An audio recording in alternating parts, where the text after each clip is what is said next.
Josh's House of Nerd podcast. Greetings, Nerd Nation. I am Josh, and I welcome you to the podcast. Grab a cold evergreen goblet of blue milk and make yourself comfortable here at my House of Nerd. Now, for today's sponsor, have you found yourself searching or looking for a dead body? Or looking for One-Eyed Willie's pirate treasure? Then Data's House of Gadgets is the place for you for all your gadget needs, from secret boxing gloves from under your coat to defend yourself, or a secret flashlight that you can see treasure or dead bodies. He has all your needs at Data's House of Gadgets, the place that has no gadget that's off limits. There you go. All right. That one, I had a little bit of a rough time this week on that one. Part of me almost forgot Corey Feldman was in The Goonies. Really? For half a minute. Yeah, not until I'm like halfway through Stand By Me. It's like, wait, I know. Oh yeah, that's right. Oh, that's awesome. Took me a minute. Well, for tonight's movie, as John just said, it is Stand By Me from 1986's. We have this movie directed by Rob Reiner, and it has so many good actors in it, from River Phoenix to Will Wheaton to Corey Feldman to Jerry O'Connell, Kiefer Sutherland, Richard Dreyfuss, and John Cusack, which I didn't realize he was in this movie. So let's get talking about this movie. What do you guys think? Well, I picked it for a good reason, because I really enjoy this movie. I think it stands far above other coming of age dramas. And I think this one does a really, really fantastic job at the messages it's trying to portray and the people it paints. What exactly did you like?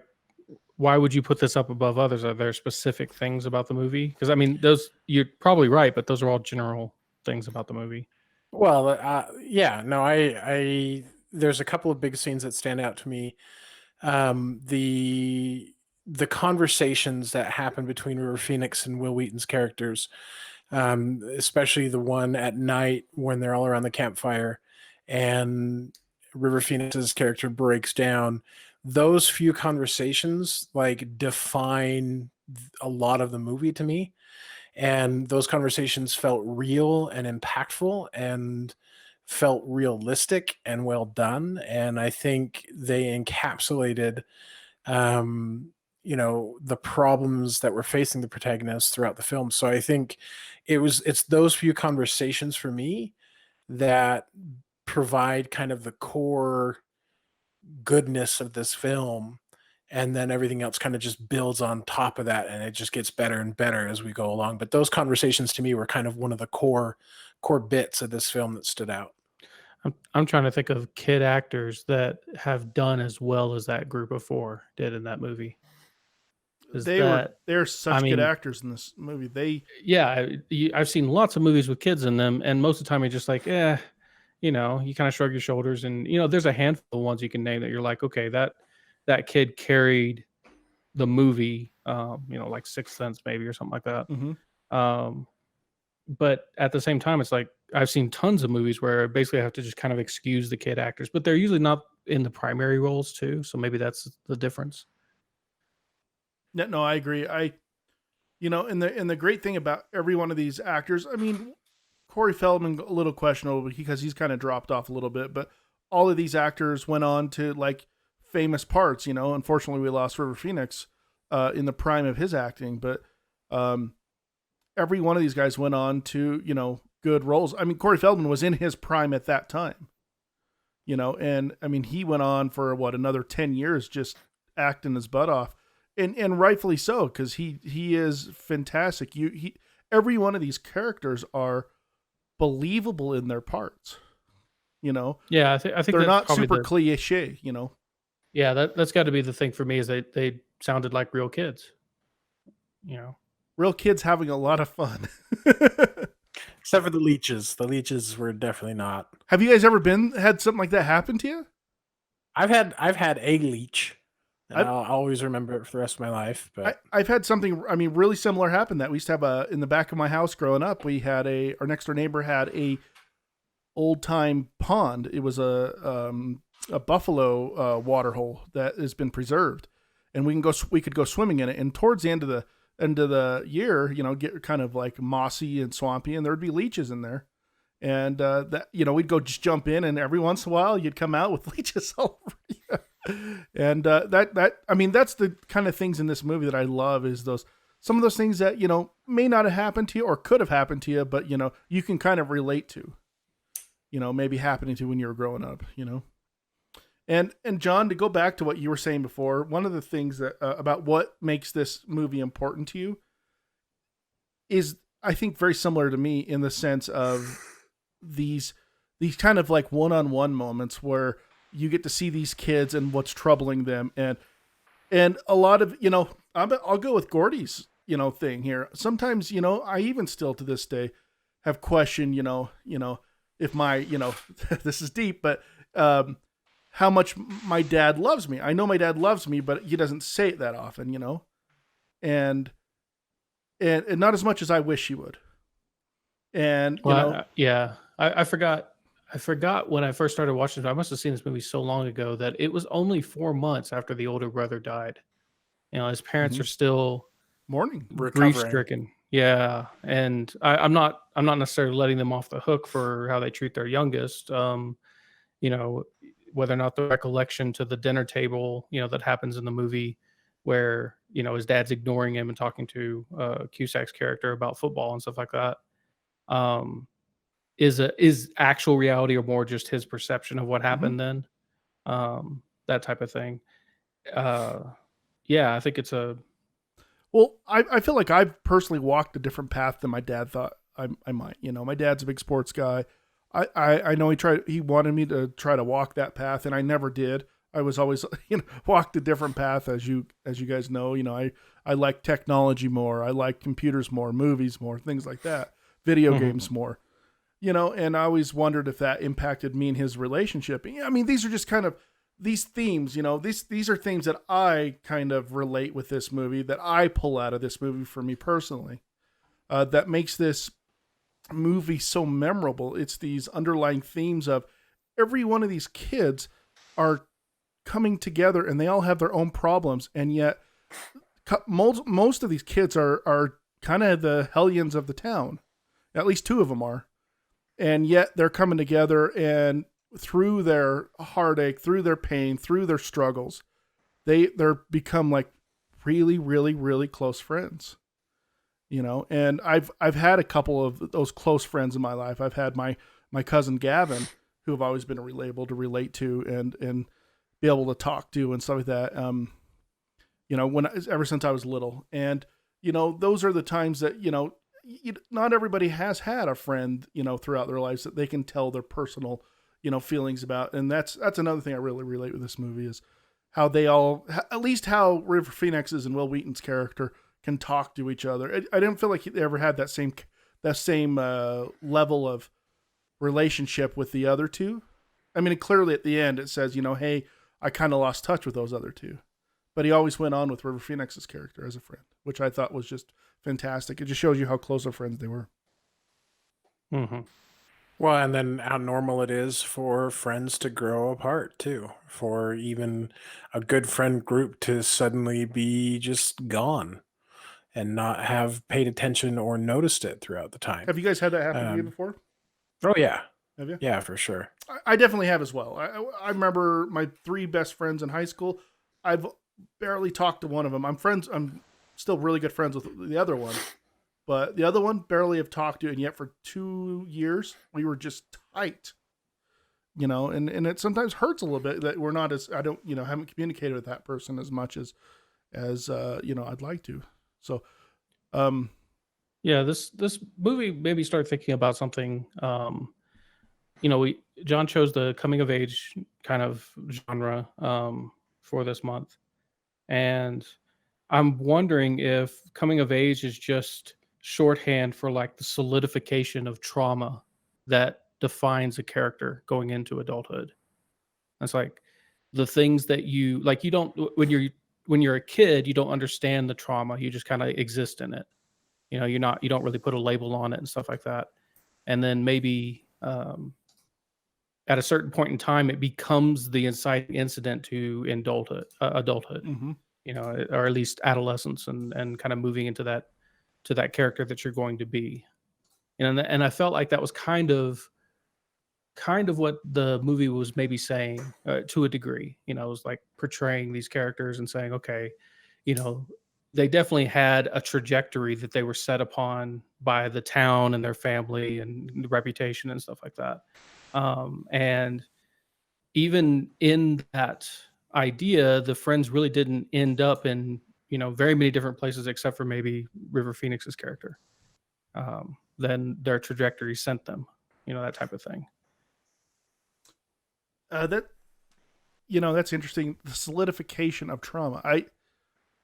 That really resonates, because I can look back, on my own life and seeing the trauma that I've had in my life, my parents divorcing and things like that, and see how much that as an adult has shaped me. It's like the things that you remember from childhood. Mm-hmm. Hopefully you remember good times too. Oh, absolutely. But the bad times definitely stick with you because they're hopefully rarer. And because of that, you're either leaning into it or you're leaning away from it, but it's still defining your character to some degree. Or maybe it is. I don't know. It was just something I was thinking about while I was watching it. And I try to think back to my childhood and try to label some of the, I think trauma is a good way of putting it. It's what defined me at the time, and what were things I took away with me that's going to stick with me for the rest of my life. So I think that's an excellent point. So, one of the things you made a good point too, and it's not letting, that's one of the themes I think of this movie too, is yes, recognizing that drama, and it does define you, but it doesn't overtake you also. That's one thing. Maybe. The reason I bring that up, you brought up River Phoenix's character and how he didn't let that define him. Gordy was, if it hadn't been for Gordy's intervention, he was letting it define him, and I think all trauma defines us a little bit, but it's at that point, however it shaped us internally, it's also how we take that and what path that we choose to walk down with it. Whether it, be a good or, good path, bad path. With River Phoenix's character, I feel like it was, what it did was it defined, he took that and then it defined it, or he used that energy, that kind of anger and all of that stuff to, be helped by Gordy to go on to a different path. Yeah, well, I think that comes down to like trust between the two characters. Like he trusted Will's character enough to let him help him, because he was, throughout the entire movie until the very end, he was set on the path. He was like, well, this is the choice, there is no way out. He even said at the end, I don't think I'll ever leave this town. And it never was in the movie that he actually got out. It was just one of those things that the narrator basically was just saying, no, actually we did, he got into the college courses and then became a lawyer and stuff like that. It's interesting. Yeah.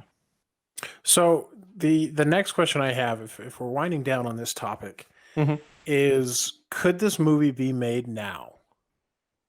I was gonna say, I don't see why you couldn't make it. There's definitely some, things that are of the era, that are said. Well, didn't they already remake it? No, they in essence with Stranger Things. Well, that's a good question. They were using several different King and King related movies, stories to create Stranger Things. And that pack of kids, and also the way they talk to each other, use of profanity, those ribbing each other and stuff like that. Like it felt real. Like that was the whole thing was kind of celebrated about the first season. It's like, oh, these kids are great actors and they feel like real kids because, we all remember talking like that, at least in some fashion when we were their age. And I think they had to have, and I do believe they did look at Stand By Me as kind of, okay, well, we're going to put, 4 kids on screen. Let's grab one of the better movies for that and look at it and say, okay, how did that come across? How'd they accomplish that? No, I think you're absolutely right. I don't know if I view Stranger Things as a remake, but I do view it as a spiritual successor maybe to what Stand By Me started with, the chemistry on screen and the camera viewpoints from these kids. Yeah. It's definitely a blueprint. You know, I didn't even think about Stranger Things as being, you know, kind of a blueprint of this, but now you think about it, it's like, oh yeah, it is. I mean, it's really got a lot of similarities of friends, you know, going out on an adventure, and it pushes into ET harder than it does into Stand By Me, but agreed. That's kind of the difference is like the 4 kids that aren't family dealing with the situation. I mean, that's Stand By Me, right? Yep, for sure. Yeah, so I don't know. I mean, as far as if they remake it now, I hope they don't, because news No. stories, like I like the idea that, like, I don't knock any points off of Stranger Things for taking you know, the ideas of Stand By Me and putting it into their story. Like, that's just cool. That's just, you know, handling the things that influenced you and allowing them to influence the thing you make. And that's just history. That's just how all of art works, right? Nothing's made in a vacuum.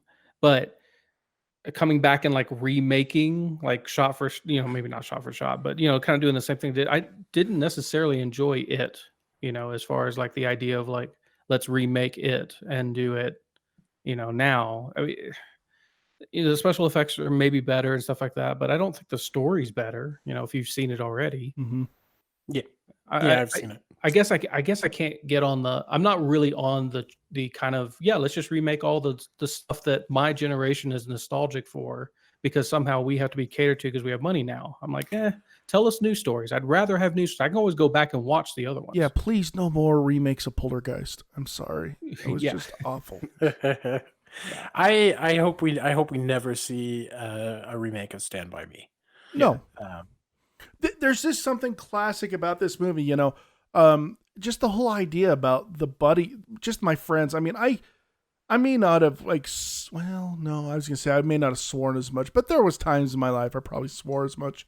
Most or kids more. do. You learn a word and you try it out. That's what being a kid is. And you know, the you whole overuse it. Yeah. And the whole mom talk and the whole you know, teasing people and being you guys like do that now. Gross out. I mean, but that's kind of where it started. I mean, it kind of starts as, you know, kind of around that age, you know, you're trying to, you know, stand out. You're trying to be funny. Trying to gross out. Yeah. You know, the grosser, the funnier it is, which is still kind of the way it is. Well, and that's the thing too, is that I wonder if like that period in life for most people is when you sharpen your wit. You know, that's when you're attempting to, you know, friendly competition outdo your friends in some way. You're not trying to be hurtful, but you're learning what truly is hurtful and what truly is, you know, kind of acceptable. True. Well, and I think there was an extremely good illustration of that with the train scene. Yeah. Where Corey Feldman's character is, you know, basically playing chicken with the train, and the whole fight in that aspect, and then the making up at it, where he's like, "Give me some skin," or what, I can't remember if that's exactly what he says. No, but that's what he says. Mm-hmm. So, just I think that to me was one of the most real moments of this film, because it's exactly how conflict between kids that age happens. They're not necessarily, especially boys, they're not necessarily going to talk about it, talk about their feelings, talk about how it made them feel or anything like that. They're just going to, you know, give these unspoken apologies and accept it and move on. And most adults do that too, in my experience. Yeah, that's true. Agreed. That's very true. I think it's funny you say that, because, you know, I can think they're actually a little more open than most adults, even in that, because in that situation, adults would have, you know, fought or scuffled or anything like that, and both of them one of them would have stormed off, and the other wouldn't have chased them. True. Yeah, more than likely. You know, when I was a kid, me and my cousin, we I don't even remember what we fought about, but I remember us getting into like one big old, like, rolling on the ground, like trying to, you know, fight and scuffle, and it was over something completely stupid, like someone calling each other a swear word or something like that. Right. And yet, you know, after it happened, it was just kind of like, sorry, man. I'm sorry too. And then you go right back into playing again. It's funny how that is with kids. I know a lot of people that might let that linger for a long time, and even now I know a lot of people that might let linger for a long time. But I don't know. I feel like sometimes we need to be more like kids in that sense. And as an adult, I would agree, Crit. I've found the more and more of the people that I am close to, the more I find that a lot of people are that way. Maybe I find maybe the people I surround myself are, maybe I seek out people are that way. I don't know. But most of the people that are around me are people who, I can have a maybe a hard discussion with, but I can walk away and I know that, we're still going to be friends and we're still, we can forgive each other, or maybe there's nothing to forgive, even though we got into a little bit of an intense conversation or something like that. Maybe that's just something that we need, more and more people out there need to take from their younger selves. I don't know. Yeah, maybe. And stuff. Yeah. Maybe not hold grudges and stuff like that. But that's, yeah. One thing that really kind of got me about this movie, and it still like kind of gives me butterflies in my stomach a little bit, even as an adult. The cherry flavored Pez. I do like. I'm actually an orange guy myself. Thank you. But what the hell is Goofy? Yeah. Well, I do love that part. The part where they're going through all the questions. That whole like montage of them just asking random questions, that reminds me of My Kitchen Table. And I love the quote that in the first place. It says, "It's the kind of talk that seemed important until you discover girls." Yeah. Right. Yeah. It was excellent. Oh man, I love it. And like you said, the questions were just perfect that they were going around talking to each other about. Oh my goodness. So go ahead, Josh. Sorry. That's okay. No. That was a good thing, because I was going to go into something a little bit more heavy. No, that's fine. I think that's the point of this movie. I think it's supposed to leave you wanting to feel more heavy and wanting you to digest more of your life in that way. So I think it's perfectly appropriate given the film. Yeah. Well, and I think also like one of the interesting. Well, actually, I'll bring this up later. Go ahead, Josh. Okay. What I was going to say is that what still gets me butterflies in my stomach is the bullies in this movie. Kiefer Sutherland, Yeah, the other gang. The other gang. I knew people like this. And I don't know why. I mean, I'm, a heavier set guy. I've always, been called the fat guy growing up in elementary school. Not as much as in high school, but I had a few, And I never understood, and that's maybe why it still kind of gives me butterflies in my stomach, the people who would just kind of pick me out. And, the whole scene when they're in front of the bar where they just come around the corner and he steals that hat. I've had confrontational conversations like that with bullies in high school. A bully that I used to have lived across the street from me who would just incessantly pester me. And, that's one thing I guess that's one trauma that I hadn't thought of for a long time is, those times when I was a kid, when I was bullied and how I dealt with them. And I kind of commend these kids in the sense of how they kind of, not the gun thing. That was pretty hardcore, but just how they kind of, tried to stand up, but they just didn't have the ability to stand up in some points. And it just those feelings of feeling helpless. Like there's nothing you can do about it, I know that's why that scene at the end with the gun that's kind of that fulfillment of, oh man, I've got this and I can do that. That's going a little overboard with something to, try to overcome, the bully.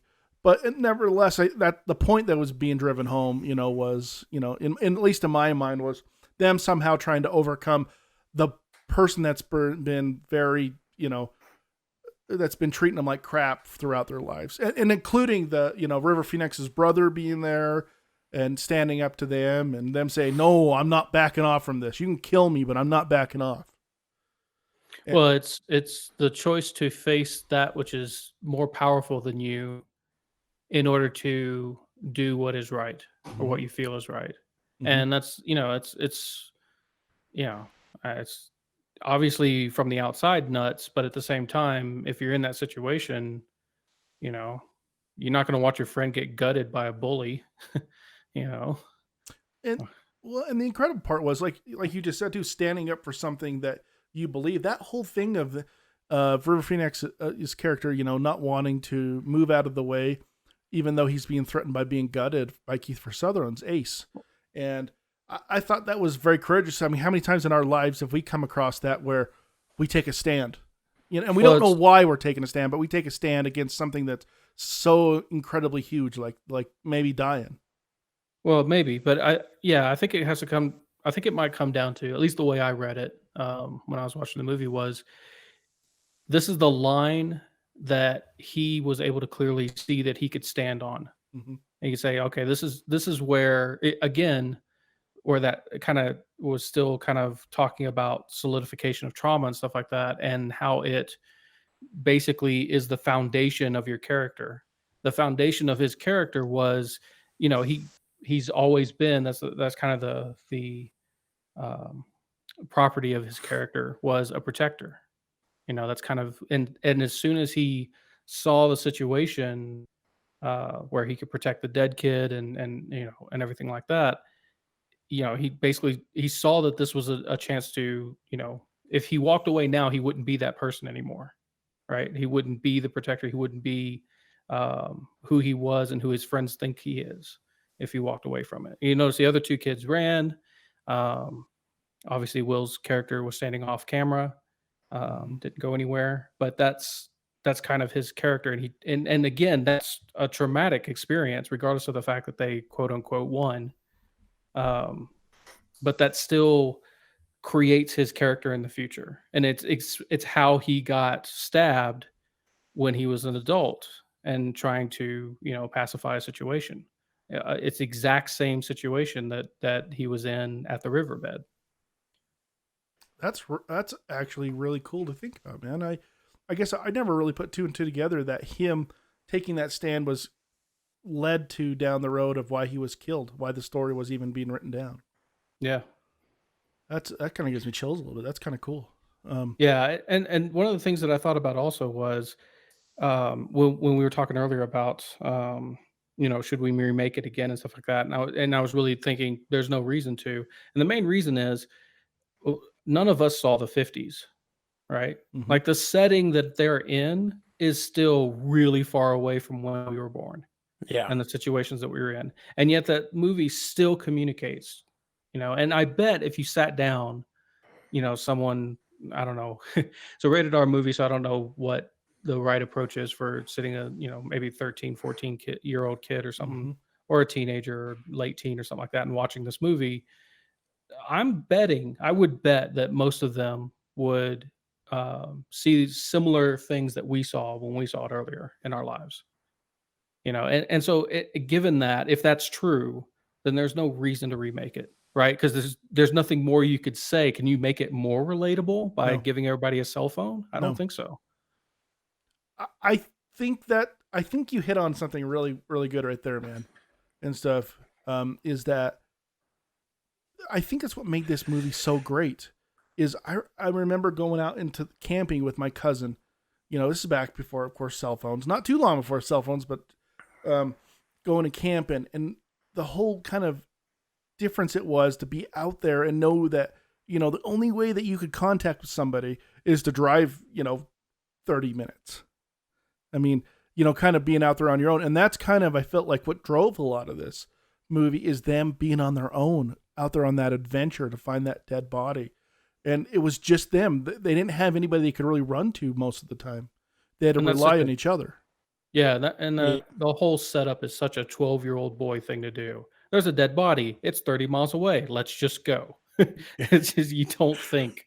At that age, you just don't think.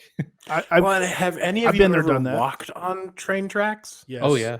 Yeah, I lived near a whole bunch of them. Holy cow, they're not fun to walk on. So growing up, we used to go every day in summer. We used to walk 20 minutes into town on a train track to go get a soda at the local place, and then we'd walk right back and stuff. And that was our exercise and fun for that day. To get out of the house and not be just hanging around like the yard. And How stuff. far was it? It was about it would take us about 20 minutes to walk. So we lived on the outside, the outside of Rexburg, and right where city limits is. And to walk the train tracks, it would take us to get into the middle of town, to Porter Park, about 20 minutes by walking the train tracks. And then, from the train tracks to Porter Park. So yeah, that was our fun way. We just go out and just have fun and, smash pennies on the railroad and, do a lot of the crap you even see in Stand By Me, we put rocks on the railroad, things like that. Dumb kids do. But that was the fun. It was hard. I mean, it hurts your feet, but yeah, we got used to it. And then that's what I'm saying. I mean, 30 miles of that. Well, you walk on the edge of it. You don't have to walk on it. Except for all the scenes we saw with them walking on it. Yeah, well, that's my thing. That's part of the movie. I know. Yeah. I would hope they just decide not to walk on it after a while. Yeah, I would have been walking on the rail itself. Trying to keep my balance is usually what I would have been doing. Yeah, probably not for 30 miles though. No, not for 30 miles. For maybe 2. Yeah, maybe. Which is what it took to get into town. So, but that's kind of I remember also, kind of going along with the kids thing. Like you said, a 12-year-old to do, I used to live not too far from where I live now. And there was a railroad, and along the railroad, there was a tree and someone had built a fort up in it above the track. And, I think they call it like Pirates Cove or something like that, because it was also next to a canal. And it was just like, oh my goodness, I can just feel 11-year-old Josh be like, dude, let's go to Pirates Cove. It's so cool. And we just go down there and hang out with the cattails and stuff like that. And like the heavy brush. So cool. Yeah. So here's an interesting question then. Yeah. These are fond memories. Are there memories that current children can create? What do you mean? Well, I mean, just the idea of our society allowing 12-year-olds to walk 30 miles seems preposterous now. Like every parent that I've run into have been so incredibly protective. And when they're not, the community labels them as, child endangering. That's true. I would probably not let my child walk 30 miles of track into the backwoods. Yeah. I think the point of that was like their parents didn't even know that either. No, my parents, even when I was 12, wouldn't have. But, they would have been okay with me just saying, hey, I'm going back in the woods right behind here, or across the way, which we did, by the canal. For hours and hours and hours. And they'd be like, oh, just come back before dark, or at 5 o'clock. And even now as a parent, I don't know if I would. I would think I would be a little iffy with the young, if I was that age, like if my kids were the age of like 11 or 12, like I was, going out by the ditch, or the big canal and letting them do it. I even have a hard time letting my kids drive down we used to walk down to the soda store, the corner, which was like less than a mile. When I was a kid, my mom let us do it all the time. We'd just be like, hey, we'll be gone and, be back in a minute. And we're going down to get a soda. And, now I might let my 2 older kids do it on a bike, but not walking. Well, you have a good point. They did, basically lie to their parents to create the situation to allow them to go. Yeah. And I guess that's going to happen regardless. Right. And stuff. Now, have I done that before? Like, told my family I was going to be somewhere else, but wasn't? Maybe once. Yeah, or twice. Yeah, so I lived out in rural Texas, and so it's like, the kid that was slightly younger than me but closest geographically was like, half a mile, a little less than half a mile away on my bike. And so I'd head over to his place, to hang out and stuff like that. But there wasn't a whole lot of kids where I was at growing up. Like school was the place that I did most of my socializing. Yeah, I've always been lucky to have, kids not too far from me. My best friend when I was 6, his house was far enough away that I couldn't just go over to his house every day. But other than that, I've been pretty lucky with that and stuff.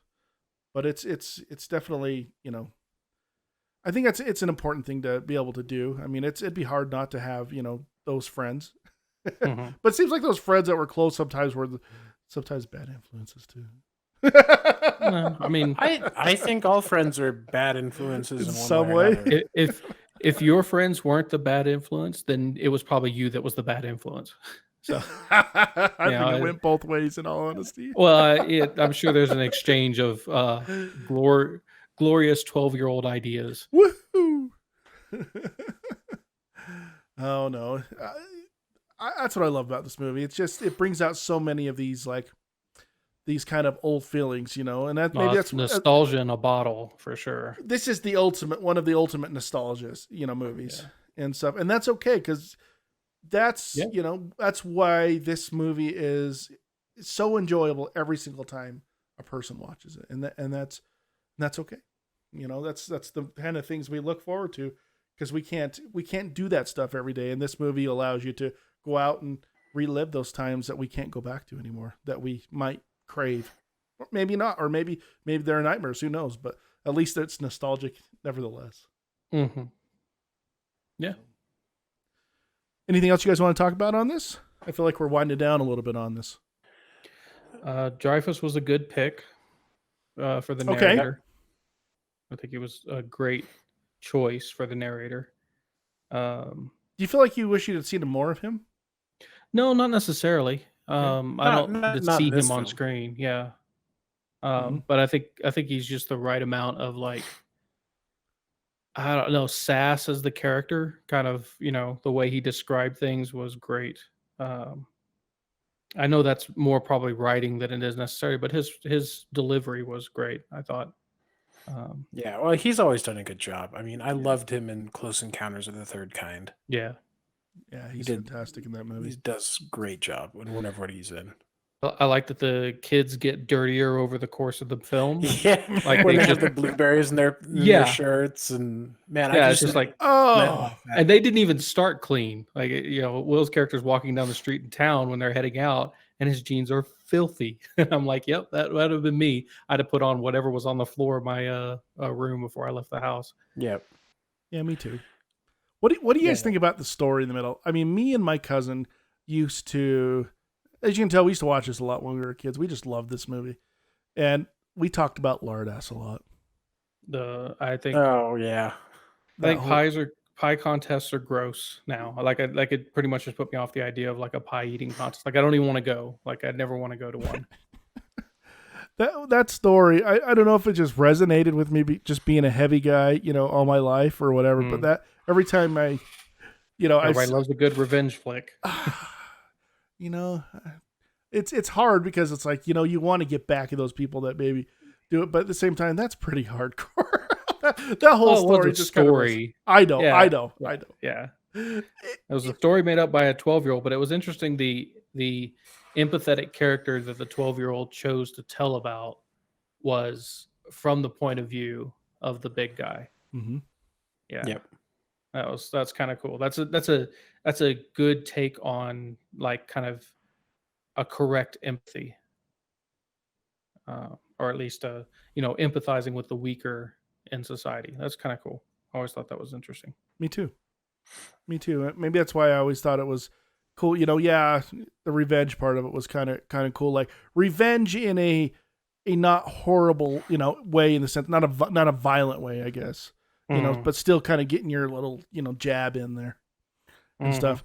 Though it being a story, I mean, when I watch it every time now, I think of the meaning, Monty Python's The Meaning of Life, or something like that, where he's puking everywhere. Like that, it's kind of a similar vibe. Right. The only other scene that kind of made me stop and think was the deer.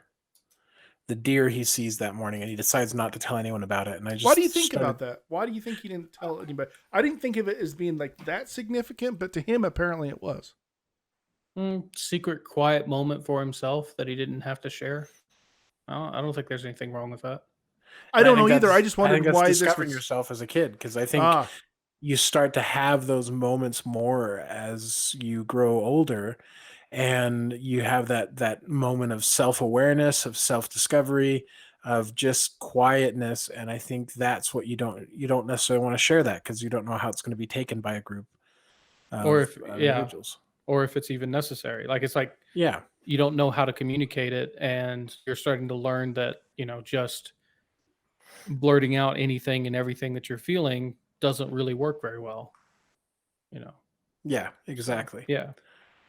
Exactly. So I mean, I the film does such a good job of painting the picture of what it's like to be in that that situation in that age. It does a really good job at it, and I can see why it was so well lauded and just did as well as it did. I can see why after watching it again. Mm-hmm. Yeah, I think it's two things, right? It's the nostalgia cycle that comes around regardless. Like this is a movie made in the 80s for people who grew up in the 50s. It's For people like my mom, my mom and my dad. Yeah.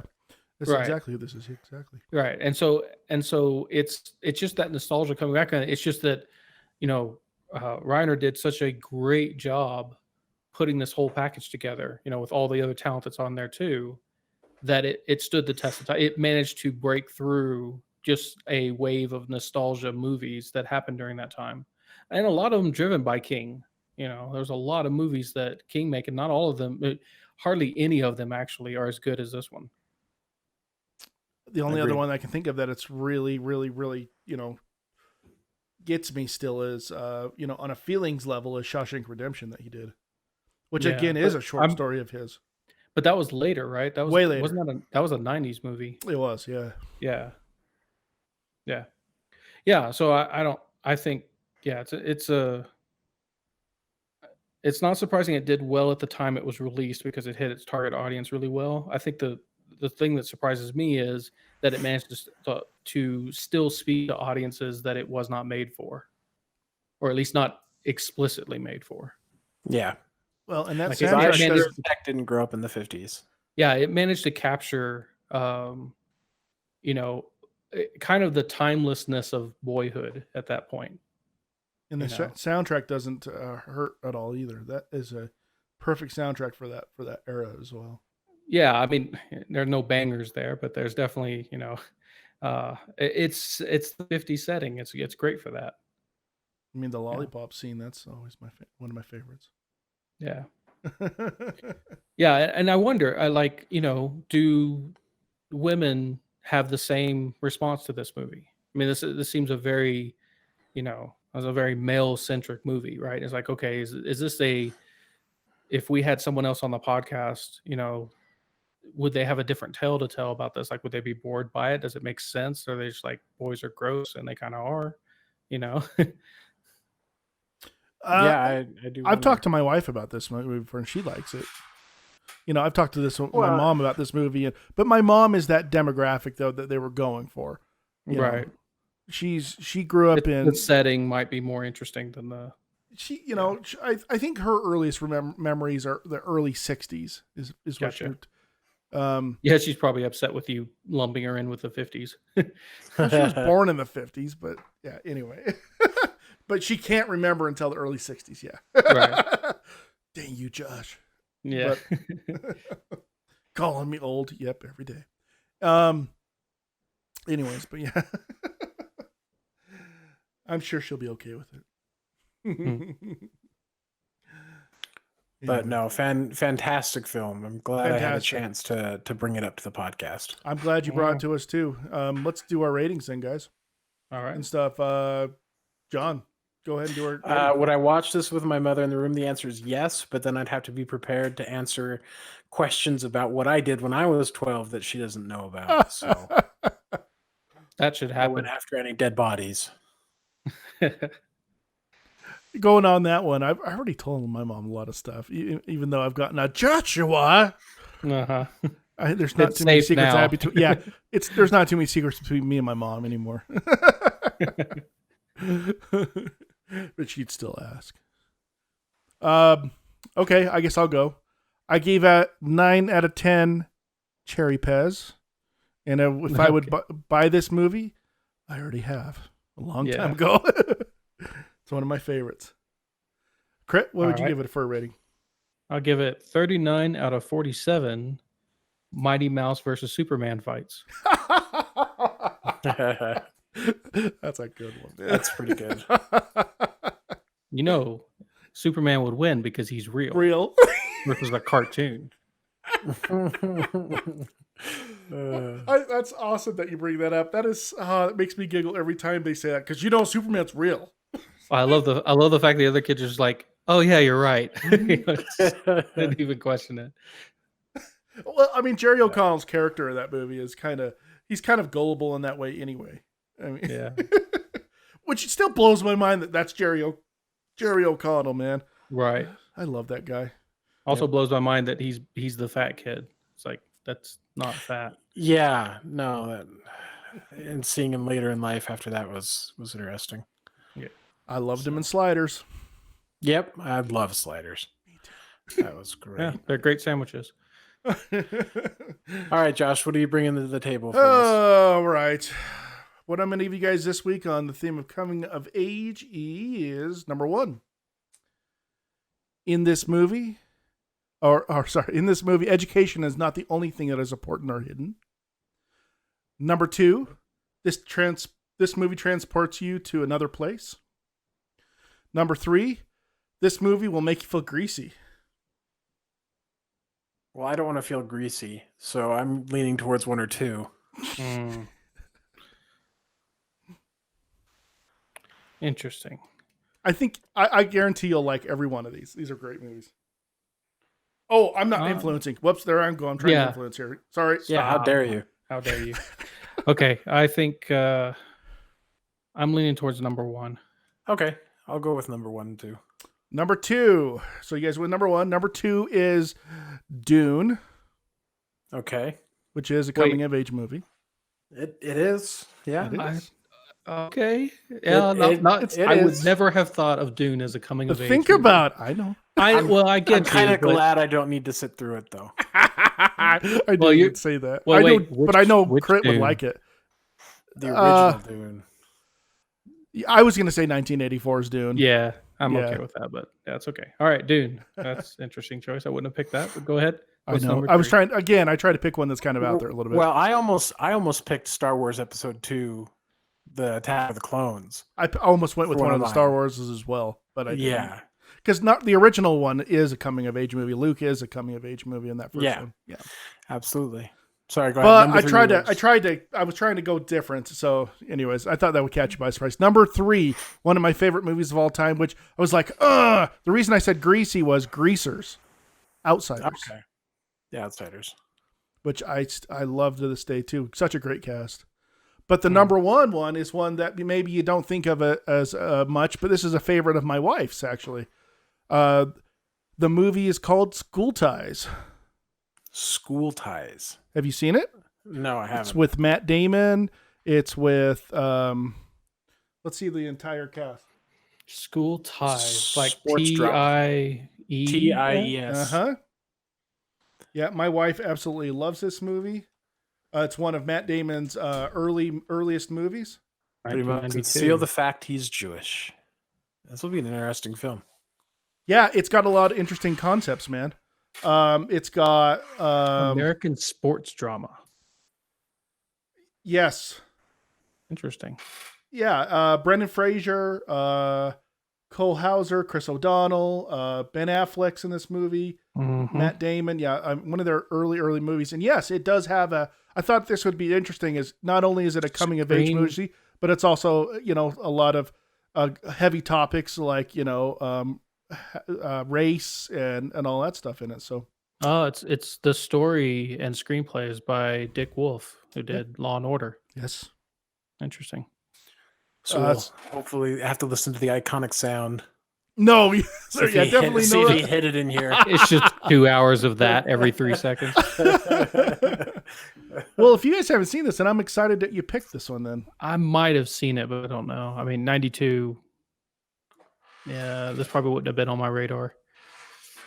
And stuff. Well, enjoy the movie. I can't wait to talk about it. And this is one of kind of a little harder hitting one than I normally go with, but I think it's an appropriate one. All right. Sounds good. Okay. All right, guys. Sounds great. Well, thanks for being on the podcast, you all. I appreciate it. I thought we had a good conversation, and I just wanted to say to everybody out there, thank you for listening to us. Thank you for supporting our channel. Thank you for listening us jabber on about these movies. We would please ask you, if you liked what you're listening to click the like button if you liked what you heard here. It really does help the YouTube algorithm share our content. And as always, may you be excellent to each other and live long and prosper from all of us here at Josh's House of Nerd. Good night.